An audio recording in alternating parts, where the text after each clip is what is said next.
സ്വാഗതം. ഇന്നത്തെ പ്രപഞ്ചത്തിൻ്റെ സന്ദേശം എന്താണെന്ന് നോക്കാം.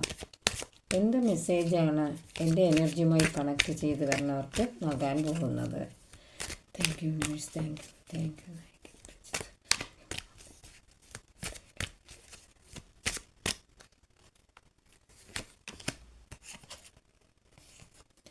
Reach out for the help you need when you need it. ഒരു സഹകരണം ഇന്ന് ഉണ്ടാകും. അതായത് ഒരുമിച്ച് ചേർന്നുള്ള ഒരു ജോലിയിൽ നിങ്ങൾ ഏർപ്പെടാൻ പോകുന്നു. അതിലുള്ളതൊരു ടീം വർക്കായിട്ടുള്ള ചില പ്രവർത്തനങ്ങൾ നിങ്ങളിലേക്ക് ഇന്ന് വരാൻ പോകുന്നു. ഒരു ക്രിയേറ്റിവിറ്റി, കോമൺ ഗോൾസ്, അതുപോലെ ഓപ്പണിംഗ് ടു കമ്മ്യൂണിക്കേഷൻ, തുറന്ന ഒരു ചർച്ച നിങ്ങളിന്ന് നടത്താൻ പോകുന്നു. Groups and maturing. എന്തായാലും നല്ലൊരു തീരുമാനം നിങ്ങളിലോട്ട് വരാൻ പോകുന്നു. Take your time to think before you act.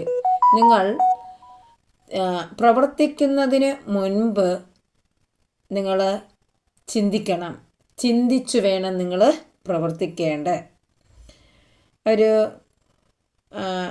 Energetic ആയിട്ടുള്ള കാര്യങ്ങളിലേക്ക് നിങ്ങളിന്ന് പോകും. അതുപോലെ പുതിയ ആ പീരിയോറിറ്റീസ് ബാലൻസ് ചെയ്തു കൊണ്ടുപോയി അതിലുള്ള തീരുമാനങ്ങൾ എടുക്കാൻ നിങ്ങൾക്ക് സാധ്യമാകുന്ന ഒരു ദിവസം ആയിരിക്കും. അതായത് റിലീസ് ഓപ്റ്റിമിസം, ഫോർഗിവ്നെസ്, അതുപോലെ ഡിസ്ട്രാക്ഷൻ, റിക്കവറി. ഇന്ന് നിങ്ങളിലേക്ക് അതിൻ്റേതായിട്ടുള്ള ഒരു ഹാർട്ട് ബ്രേക്കിൻ്റെ റിലീസ് നിങ്ങൾക്കിന്ന് ഉണ്ടാകാൻ പോകുന്ന ഒരു ദിവസം ആയിരിക്കും. ചിലരുടെ എനർജി കണക്ട് ചെയ്ത് വരുന്ന ഒന്നാണ്. നിങ്ങൾ എന്തൊക്കെ വേദന നിറഞ്ഞിരുന്നോ ആ വേദനയെ ഇന്ന് നിങ്ങളിൽ നിന്ന് പോകാൻ പോകുന്ന ഒരു ദിവസം. The lovers, celebrate the love in your life. നിങ്ങളുടെ ജീവിതത്തിൽ സ്നേഹം കൂടുതലായിട്ട് കൊണ്ടുവരാൻ പോകുന്നു. ഒരു മനോഹാരിത, ഒരു ആക്ഷൻ, മോട്ടിവേഷൻ, അതുപോലെ യൂണിറ്റി ഒക്കെ ഉണ്ടാകുന്ന ഒരു ദിവസം ആയിരിക്കും. ഹാർമണി, അലൈൻമെൻ്റൊക്കെ ഉണ്ടാകാൻ പോകുന്ന ഒരു ദിവസം.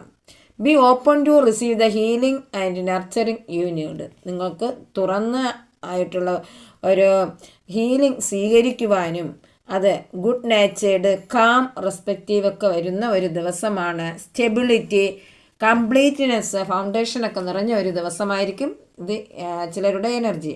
I am sorry, please forgive me, I thank you all, I love you.